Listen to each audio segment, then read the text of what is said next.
Haleluya, luar biasa firman Tuhan hari ini ya. Saya sambil dengarkan, sambil bergidik ya. Wah, serem saudara, serius. Aduh, tapi coba tolong Ibu Ana tadi, tolong bacakan tolong ditunjukkan tadi 1 Samuel 4 yang ada tulisan Ikabod tadi ya. 1 Samuel 4 yang ada tulisan Ikabod. Saudara, iblis, ini ya, aduh, ini jargon karismatik ya.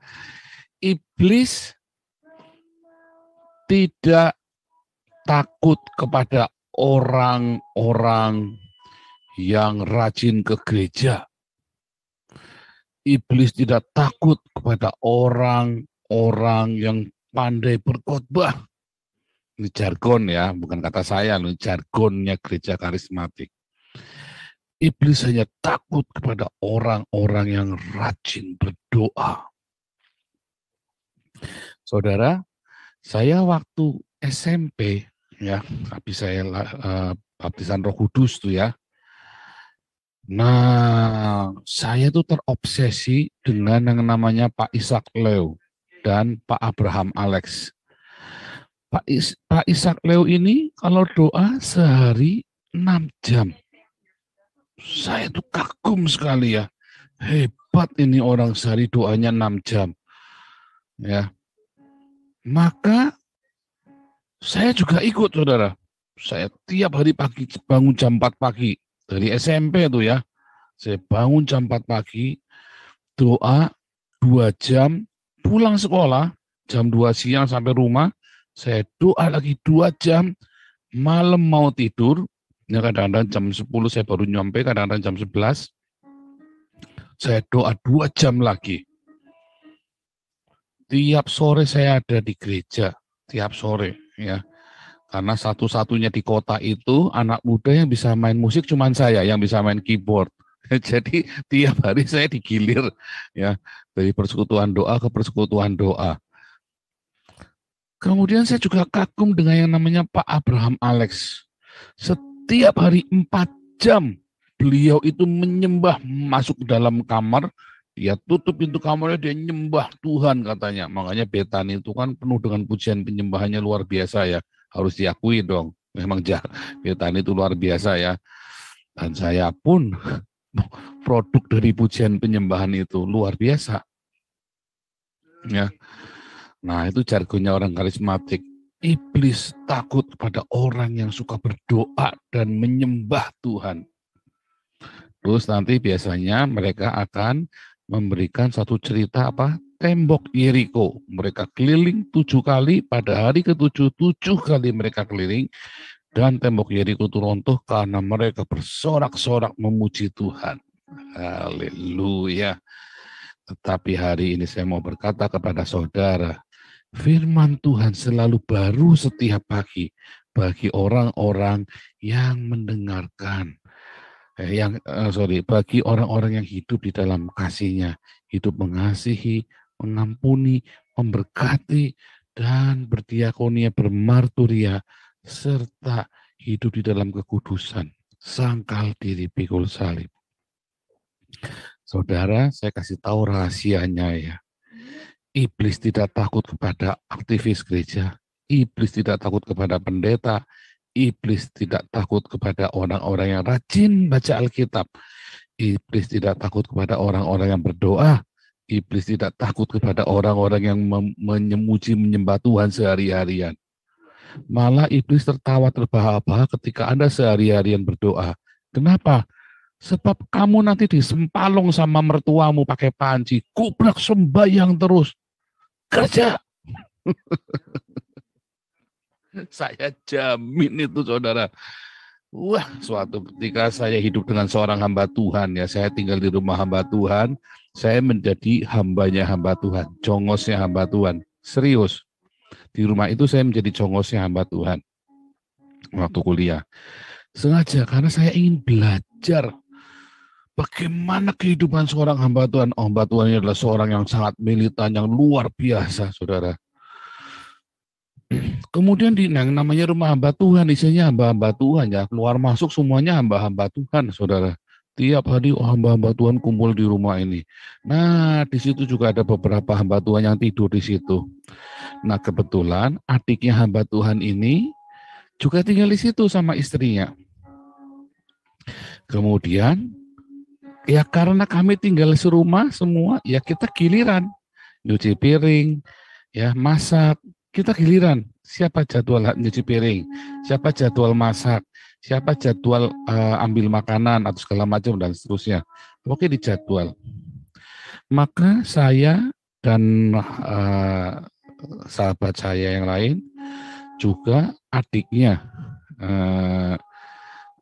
si hamba Tuhan ini juga ada seorang pengerja yang lain berempat. Harusnya kami giliran 1 minggu 7 hari dibagi 4 ya. Jadi kita giliran. Nah, karena 1 minggu dibagi 4, kami berempat. Saya dan sahabat saya kita ngalahin. Udah kita 2 kali. Jadi kita dua yang 2 mereka karena hari Minggu kita libur nggak ngerjain apa-apa. Nah, saudaraku, setiap kali giliran jatuh anak, misalnya nama ini si orang ini namanya Bonbon gitu ya. Maka si Bonbon ini setiap jatuh gilirannya dia untuk nyuci piring atau jatuh gilirannya dia untuk masak atau bersih-bersih rumah, maka si Bonbon ini dia ambil gitar, dia menyembah Tuhan. Kiraba-raba-raba, kuraba-raba, lawa-lawa-lawa, siki-di-bidi-bidi-bidi-bidi, budu-budu-budu, bede-bede, budu-budu. Seharian gak keluar-keluar dari kamar, saudara. Seharian. Maka sebulan, 2 bulan, 3 bulan, 4 bulan, 5 bulan, siki-di-bidi-bidi, budu-budu, bede-bede, budu-budu, budu-budu. Nah, kemudian adiknya si hamba Tuhan ini lihat, loh kok laki-laki saya yang ngerjain, laki-laki sahabat saya yang ngerjain. Loh, dia kapan? Oh, lagi berdoa kok. Loh, suruh keluar dong, suruh kerja gantian. Ya enggak enak lagi berdoa, nanti dimarahi Tuhan. Kita takut sama Tuhan. Ya, kita takut. Enggak akan tugasnya dia. Bon, metu Bon, ngumbahi piring. Dia begitu kan, Bon diketok. Bon, tok tok tok tok tok tok tok. Kamar digedok. Terus dia berdoa tambah keras. Kidi bidi bidi pada budu hudu budu budu budu budu budu budu. Oh, dia tambah keras, saudaraku. Seharian dia berdoa, saudaraku. Bon, karena nggak keluar-keluar, dan itu setiap kali begitu, saudara. Setiap kali gilirannya dia, pokoknya begitu diketok kamarnya, hidi bidi bidi budu budu pada kiri kiri kiri kiri kiri kere kere kere. Nah, karena si adiknya hamba Tuhan ini udah enek gitu ya, dia ngambil balok, pintunya disempalong pakai balok. Bon, hidi bidi bidi kubrak. Kaget dia, saudaraku. Aduh, tambah edan, saudaraku, bahasa rohnya, saudaraku. Wah, kemudian kita semua ketawa, saudaraku. Wah, menghujat Roh Kudus. Enggak, siapa bilang menghujat Roh Kudus? Saya dulu nggak ngerti, ya. Setelah 2014 saya ngerti. Saudara, iblis tidak pernah takut sama orang berdoa. Karena orang berdoa itu bikin susah orang yang nggak berdoa. Kamu doa terus, gilirannya nyuci piring nggak nyuci piring, gilirannya bersih-bersih rumah nggak bersih-bersih rumah. Orang begini mah samplong aja pakai balok, saudara. Biar lagi berdoa juga samplong. Sandal lawas pun tulumu peang. Makanya iblis tidak pernah takut kepada orang yang berdoa. Percaya saya. Dan saya berdoa sehari-harinya. Dari SMA itu, SMA kelas 3. Saudara tahu, saya dari SD, SMP selalu ranking. Minim saksial-sialnya, ranking 5. Minim saksial-sialnya. SMA, mulai dari kelas 1, saya masih ranking 3. Ya. Kelas 2, Mudah, ranking 20. Mahasiswa siswanya ada 50. Saya ranking 20. Tengah. Kelas 3 saya ranking 50. Ranking terakhir, untung lulus. Wah, terus saya setiap hari, saudara. Jantenan. Untung saya bertobat ya. Kuliah saya sudah jarang berdoa, tapi saya belajar terus. Sehingga nilai saya bagus, saya lulus tepat waktu, padahal sambil kerja. Ya istilahnya, ya kalau kuliah saya memang kuliah gampang, sambil merem aja lulus ya, saudara. Malah saya jadi asisten dosen ya. Saya ambil kimia, biokimia, kimia anorganik, ya, ambil apa bakteri, apa namanya, mikrobiologi segala macam, saya ngambil semua. Saya 4 asisten dosen, 4 mata kuliah, saudara. Edan pokoknya. Tapi saya kasih tahu saudara, iblis tidak takut kepada orang berdoa. Jadi kalau hari ini Anda berdoa, ya jam 4, ini sekarang jam 4 pagi, jam 6 ya. Nah, setiap hari Anda doa, ya, terus tiba-tiba anakmu berangkat sekolah, suamimu mau kerja, ini kan hari Minggu, tentu saja nggak tentu di rumah ya. Kemudian Anda nggak bikinkan makanan, Anda nggak siapin makanan, tak jamin doamu udah dijawab sama Tuhan, dijawab sama suamimu, sempalong pakai regal kaleng yang gumbrang, sembayang terus, masak. Bukan dijawab sama Tuhan, dijawab sama kaleng tuh, gumbrang. Jamin Anda suami-suami yang tiap hari, ada laki-laki yang tiap hari berdoa terus. Oh, dapat sikiti para mohon belas kasihan Tuhan, berdoa terus. Mertuamu datang sempalong pakai kaleng regal, gombrang. Tuhan mati. Tuhan harus mati. Tak jamin itu, saudara. Wah, ini Pak Paul ngajari sesat dan hamba Tuhan, ngajari jangan doa, jangan. Ini paradigma baru ya, ada nih paradigma baru, masuk embun paketan nih pokoknya. Saya kasih tahu rahasianya ya. Saudara, para imam ini berdoa di rumah Tuhan, Hofni dan Pinehas. Mereka hidup di rumah Tuhan. Mereka berdoa. Imam Eli berdoa. Mereka tahu cara berdoa. Mereka pemimpin ritual. Kalau mereka nggak memimpin ritual, mereka nggak dapat upah, saudara. Tugas mereka adalah memimpin ritual. Mereka doa pagi, siang, malam. Ketika dia bawa tabut perjanjian itu ke dalam peperangan, saudara tahu apa yang terjadi? Wah, gegap gempita orang Israel. Orang Filistin gemetar, saudara, terkencing-kencing. Wah, ngeri katanya orang Israel ini, katanya orang Filistin ini. Orang Israel ini, wah ini pasti menang nih. Wah, tabut Allahnya dibawa ke perjanjian. Teorinya selalu menang biasanya, tapi kali itu saudara tahu, Imam Eli, Hofni, dan Pinehas hidup di dalam hedonisme. Mereka hamba-hamba Tuhan yang hidup di dalam hedonisme. Mereka tidak menjaga hidupnya untuk tetap di dalam firman Tuhan. Makanya di dalam 1 Samuel 3 ada kata, maka Tuhan tidak ada satupun rema dari Tuhan yang dibiarkannya gugur dari Samuel. Logos itu selalu jadi rema dalam hidupnya. Anda ngerti kalau logos jadi rema seperti apa? Itulah Roh Kudus. Ketika logos berlipat kali ganda menjadi rema, tumpah ruah rema itulah namanya kepenuhan Roh Kudus. Didapat dari mana? Dari berdoa? Tidak. Karena rema tidak pernah didapat dari doa. Anda cari ayatnya, tidak akan ada rema didapat dari doa.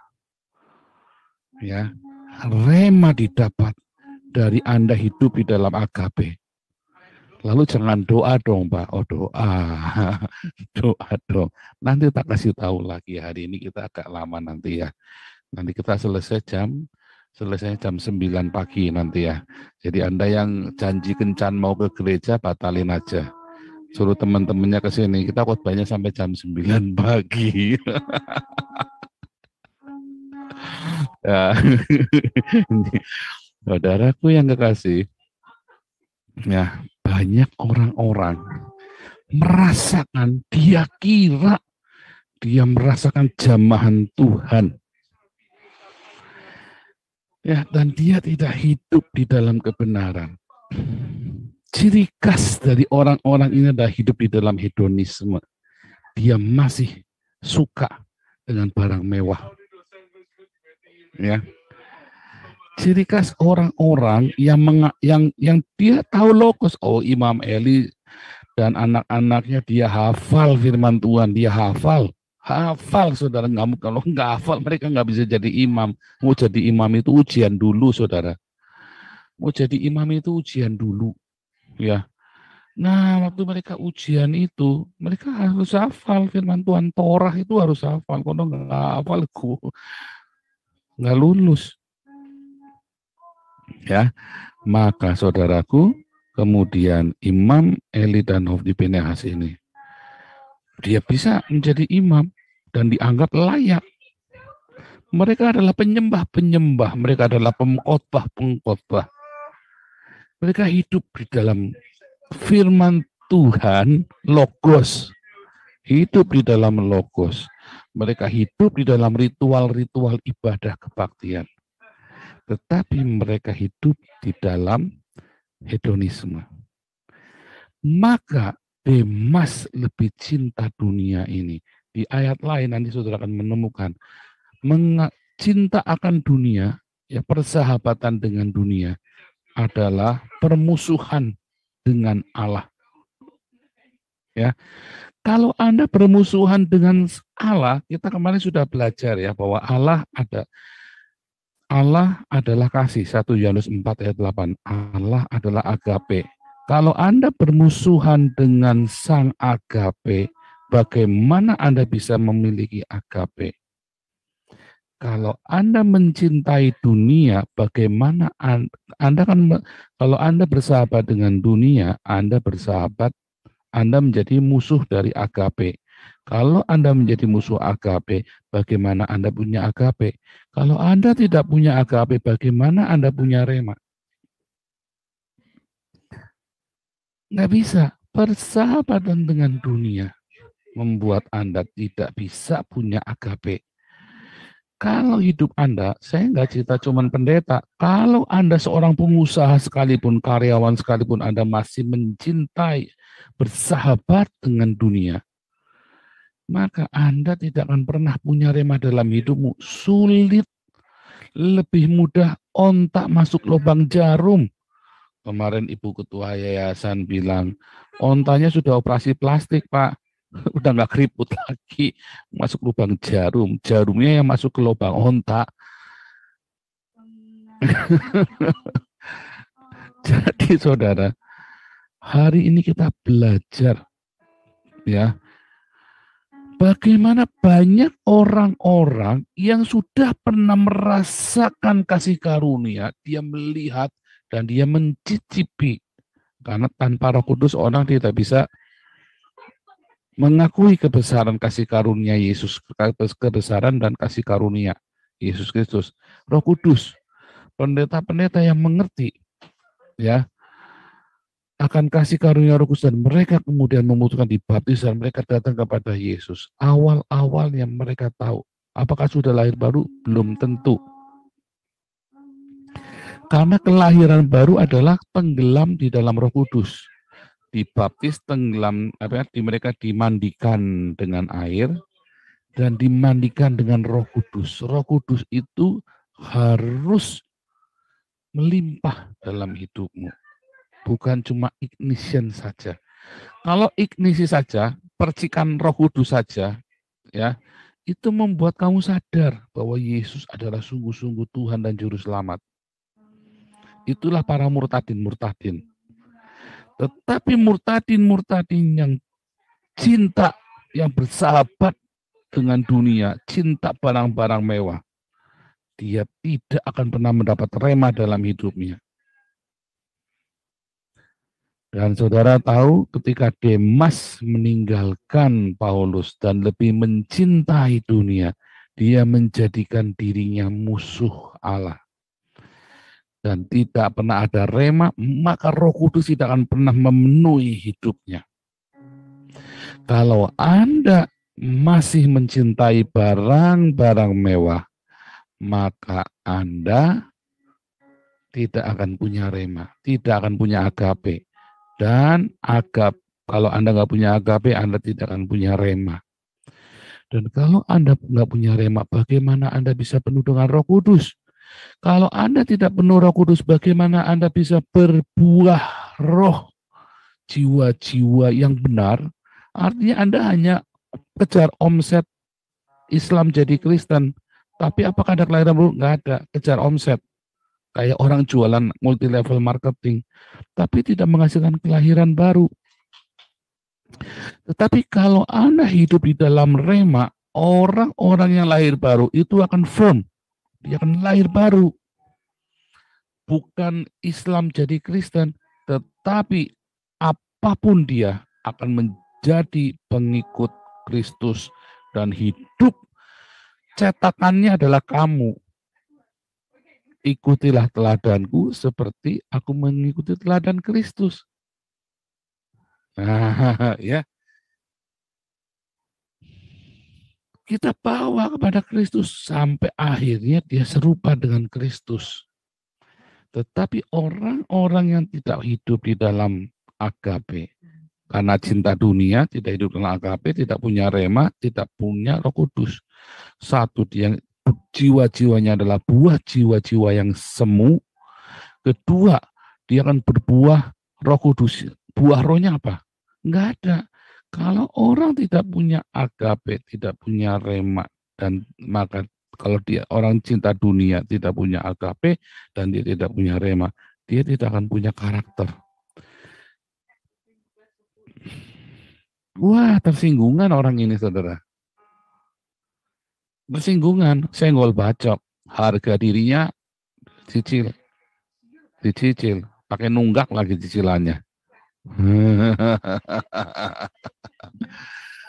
Begitu Anda hidup, ya, lepaskan dunia, ya, Anda baca logos yang banyak, memuji Tuhan yang banyak, ya, ucapan syukur, ya, berdoa.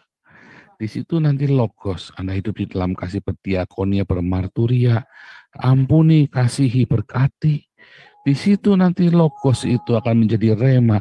Rema itu melimpah, limpah, limpah, limpah, limpah, limpah. Anda akan punya jiwa-jiwa yang benar. Ya, orang-orang yang melihat kasih di dalam hidupmu, dia menjadi Kristen bukan karena dia ingin harta. Dia jadi Kristen bukan karena Anda mengiming-imingi, bukan karena Anda ingin atau dia ingin kejar setoran. Tetapi dia melihat Yesus di dalam hidupmu. Mereka menjadi percaya bukan karena kata-kata Anda yang hebat, apologetika Anda yang luar biasa. Wah, orang-orang Islam diyakinkan dengan bahasa Arab Anda. Bullshit itu semua. Percaya itu tidak akan menghasilkan kelahiran baru.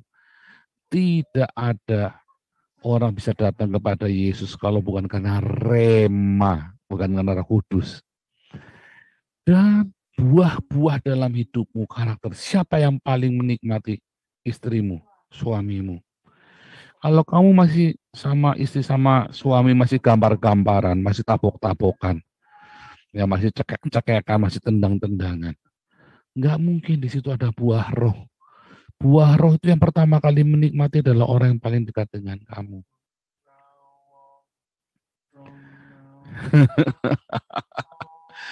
Saya kasih saudara informasi ya, iblis hanya takut kepada orang yang penuh dengan rema.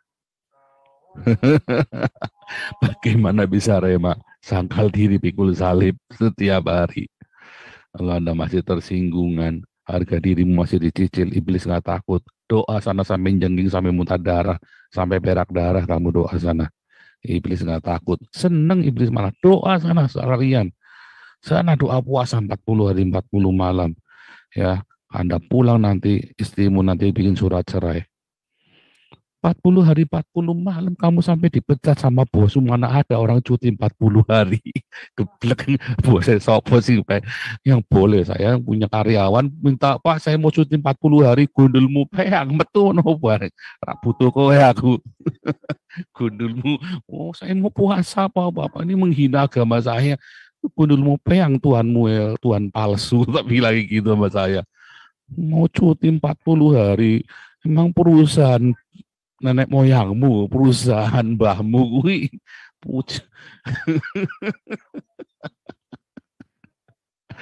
kocak ya. Makanya iblis nggak takut saudara sama orang yang berdoa seharian. Orang memuji Tuhan tiap hari berpuasa. Oh iblis takut pada orang yang bahasa roh. Coba ada bahasa roh seharian, dikira orang edan malah. Ya, saya saya punya kenalan di bandara di mana. Pilih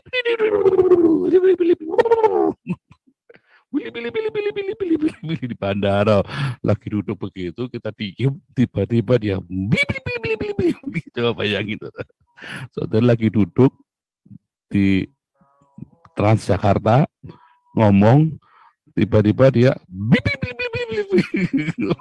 tak tinggal aku nggak mau deket-deket nggak mau deket-deket saya kalau saudara mau deket-deket terserang. Loh Pak, itu kan penuh Roh Kudus semua. Wah, Roh Kudus gundulmu peang.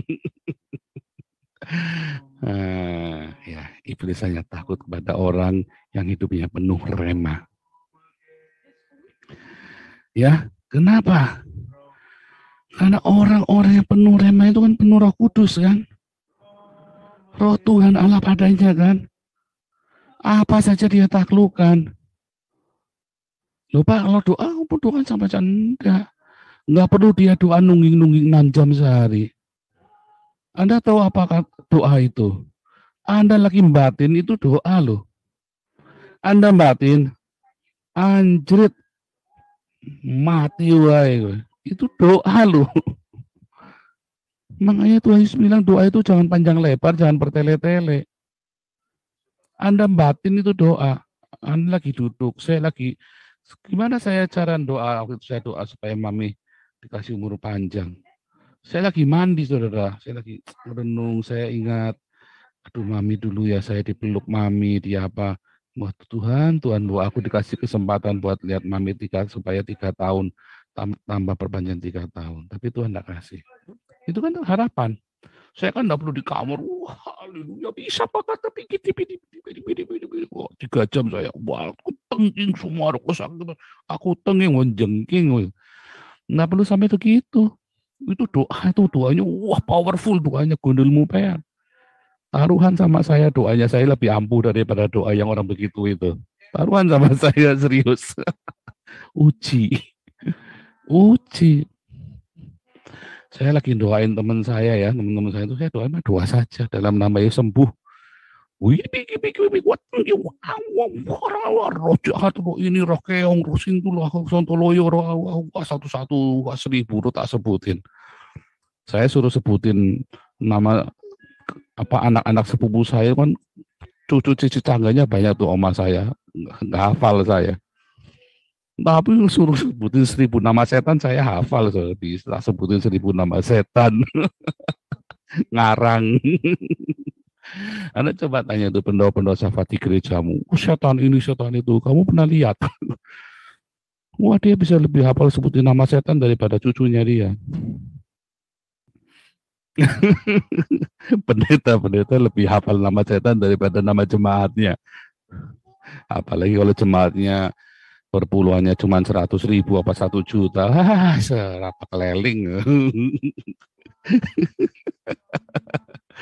Ya ini udah ya jam sudah 10 ya. Ya sudah cukup ya. Ini kan sudah. Ini kan saya bilang sampai jam 9. Ini sampai jam 10 cukup ya. Haleluya. Kiranya rahmat dari Tuhan Yesus membuat Anda hari ini tertawa bahagia sehingga nggak perlu meratapi hutang, nggak perlu meratapi cicilan motor, cicilan mobil belum lunas. Haleluya.